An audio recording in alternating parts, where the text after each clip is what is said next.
ለመሆኑ በአንድ ሰው አይን ውስጥ አይታችሁ ሰይጣንን ማየት ትችላላችሁ? ወይስ ሰይጣን የሚመጣው እኛ እንደምናስበው በቀንድና በጭራ ሳይሆን በሚያምር ፈገግታ፣ በለሰለሰ ድምፅና በመልካም አስተዳደግ ተጀቡኖ ይሆን? ዛሬ የምናወራው ስለ አንድ ሰው ነው። ስሙ ቴድ በንዲ ይባላል። እሱ የአሜሪካ እጅግ አስፈሪው ነፍሰ ገዳይ ብቻ አልነበረም። እሱ ሰላማዊ የጎረቤት ልጅ የሚመስል ህግ የሚማር ፖለቲካ ውስጥ እጁ ያለበት እና ሴቶች በመንገድ ላይ ሲያዩት በፈገግታው የሚማረኩበት ሰው ነበር። ነገር ግን ያ ፈገግታ አንዲት ሴት በህይወቷ የምታየው የመጨረሻ ነገር እንደሚሆን ማንም አላውቅም።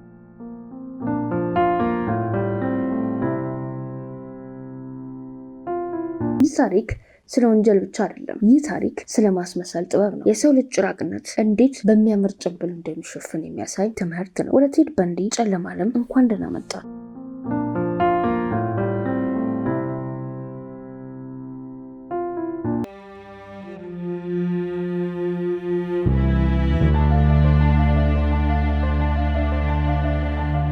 ቴድ በንዲ የተወለደው በ1946 እንደ አውሮፓውያን በቨርሞንት ግዛት ነበረ። ገና ከልጅነቱ ጀምሮ ህይወት በውሸት የተገነባ ነበረ። ያደገው አያቶቹን እንደ ወላጆቹ እናቱን ደግሞ እንደ ታላቅ አድርጎ እያሰበ ነው። ይህ ለልጅ አእምሮ የሚፈጥረው ቀውስ ቀላል አይደለም። ነገር ግን ቴድ ይህንን ቀውስ ወደ ውስጡ ቀበረው። ሲያድግ ቴድ ብሩህ ተማሪ ነበር። በሳይኮሎጂ ተመርቋል። ከዚያም የህግ ትምህርት መከታተል ጀመረ። ጎበዝ ነው። የሚናገረው ነገር ይሰማል። የሚያወራው ማያጣም። እንዲያውም በዋሽንግተን ግዛት በሪፐብሊካን ፓርቲ ውስጥ በንቃት ይሳተፍ ነበር። ፖለቲከኞች የነገው ተስፋችን ነው ይሉት ነበር። ነገር ግን ቴድ ሌላም ገጽታ ነበረው። በሌሊት ሌላ ሰው ይሆናል። ቴድ ሴቶችን ይወዳል። ነገር ግን የሚወዳቸው እንደ ሰው ሳይሆን እንደ አደን እንስሳ ነው። በ1974 አካባቢ በዋሽንግተን ግዛት ወጣትና ቆንጆ ሴቶች በድንገት መጥፋት ጀመሩ። ተማሪዎች ከዩኒቨርሲቲ ቅጥር ግቢ ከቤተ መጽሐፍ ደብዛቸው ይጠፋል። ፖሊሶች ግራ ገባቸው። ምስክሮች የሚናገሩት አንድ አይነት ነገር ነበረ። አንድ እጁ በፋሻ የታሰረ ወይም ምርኩዝ የያዘ ቆንጆ ወጣት አግኝተን ነበር ይላሉ። ቴድ ብልጥ ነበር። የሰዎችን ርኅራኄ ይጠቀምበታል። መኪናዬ ውስጥ ዕቃ እንድጭን እርጅኝ ይላቸዋል። የዋ ሴቶች ሊረዱት ሲሞክሩ እሱ የብረት ዱላውን ያነሳል። አያችሁ፣ ቴድ በንዲ ሰውን የሚያደንቀው ለውበቱ ሳይሆን የውበት ሲጠፋ ለማየት ነበረ። እሱ ነፍሰ ገዳይ ብቻ አልነበረም። እሱ ኔክሮፋይል ነበረ።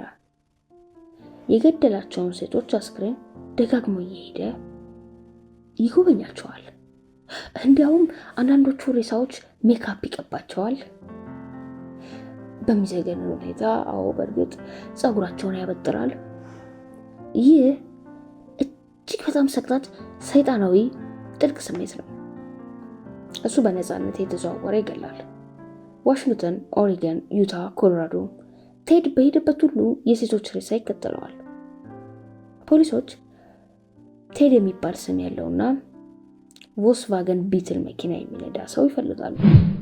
ቴድ ግን የህግ ተማሪ ስለነበረ ፖሊሶች እንዴት እንደሚያስቡ ጠንቅቆ ያውቃል። በመጨረሻ ግን ቴድ በ1975 ዩታ ውስጥ በአጋጣሚ ተያዘ። መኪና ውስጥ ገመድ፣ ጭንብልና ካቴና ተገኘ። ቢታሰርም ግን ቴድ ዝም የሚል ሰው አልነበረም። ራሱን እንደ ንጹህ ሰው ይቆጥራል። እንዲያውም የራሱ ጠበቃ ሆኖ ተከራከረ። 2 ጊዜ ከእስር ቤት አምልጧል። አንዴ ከፍርድ ቤት መስኮት ዘሎ ሲወጣ፣ ሌላ ጊዜ ደግሞ የእስር ቤቱን ጣሪያ ቀዶ ቴድ የሆሊውድ ፊልም ውስጥ ያለ ይመስለው ነበር። ከሁለተኛው ካመለጠ በኋላ ግን ቴድ የበለጠ ጨካኝ ሆነ። ፍሎሪዳ ደረሰ። እዚያም ቺ ኦሜጋ በሚባል ቦታ የሴቶች ማደሪያ ውስጥ ገብቶ 4 ሴቶችን በሚዘገነን ጭካኔ ደበደበ። 2ቱን ገደላቸው። ይህ የቴድ የመጨረሻውና እጅግ አስከፊ ወንጀሉ ነበር። ቴድ አእምሮን መቆጣጠር አቅቶት ነበር። ዓለም ብቻ ሳይሆን እብደት ጀመረው። የቴድ በንዲ የፍርድ ቤት ሂደት በአሜሪካ ታሪክ ለመጀመሪያ ጊዜ በቴሌቪዥን በቀጥታ የተላለፈ ነበር። በካሜራ ፊት መቆም ይወድ ነበር። ልክ እንደ ተዋናይ ሱፍ ለብሶ ፈገግ እያለ ለዳኞች ይቀልዳል። ብዙ ሴቶች ደብዳቤ ጽፉለት ነበር። ቴድ ንጹህ ነው፣ ቴድ ያምራል እያሉ። ነገር ግን ሳይንስ አሸነፈ። በፍሎሪዳ በገደላት ሴት አካል ላይ ያረፈው የጥርስ ምልክት ከቴድ ጥርሶች ጋር አንድ ሆነ። ዳኛው በኤሌክትሪክ ወንበር እንድትቀጣ ብለው ሲፈርዱበት ቴድ አሁንም በኩራት ይመለከት ነበር።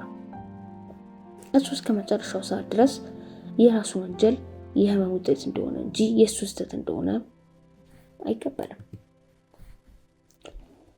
ጃንዋሪ 24 1989 ቴድ በንዲ ወደ ኤሌክትሪክ ወንበሩ ተወሰደ። ከእስር ቤቱ ውጪ በሺዎች የሚቆጠሩ ሰዎች በደስታ ይጨፍሩ ነበር። ቴድን አቃጥሉት እያሉ ይጮሃሉ። ቴድ ከሞቱ ጥቂት ሰዓታት በፊት 30 ሴቶችን መግደሉን አመነ። ነገር ግን ብዙዎቹን ቁጥሩን ከ100 በላይ ሊሆን እንደሚችል ይገምታሉ። ቴድ ሲሞት አሜሪካ ፏ ያለች። ነገር ግን አንድ ጥያቄ አሁንም ይነሳል። ቴድ በንዲን ማን ፈጠረው? እሱ የተወለደው እንደዚህ ሆኖ ነው ወይስ ማህበረሰቡን የፈጠረው? እሱ በነበረው ውበት፣ እውቀትና ችሎታ ታላቅ ሰው መሆን ይችል ነበር።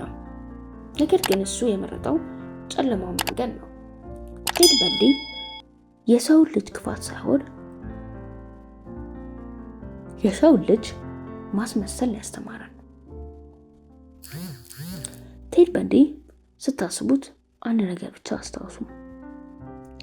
እርዳታ የሚፈልግ መስሎ የቀረባችሁ ወይንም ፈገግታ ያሳያችሁ ሰው ሁሉ ልቡን ንጹህ ላይሆን ይችላል። የቴድ በንዲ ትልቁ ወንጀል መግደሉ ብቻ አይደለም፣ ከሰዎች መካከል መተማመንን መንጠቁ ጭምር ነው። አሁን መብራቱን አጥፍታችሁ ስትተኙ መስኮታችሁ መቆለፉን በደንብ እርግጠኛ ሁኑ። በራችሁ መዘጋቱንም እንደዛው። ምክንያቱም ቴድ በንዲ ሞቷል። ነገር ግን እሱን የሚመስሉ ብዙዎች አሁንም በየመንገዱ በፈገግታ እየተዘዋወሩ ሊሆን ይችላል።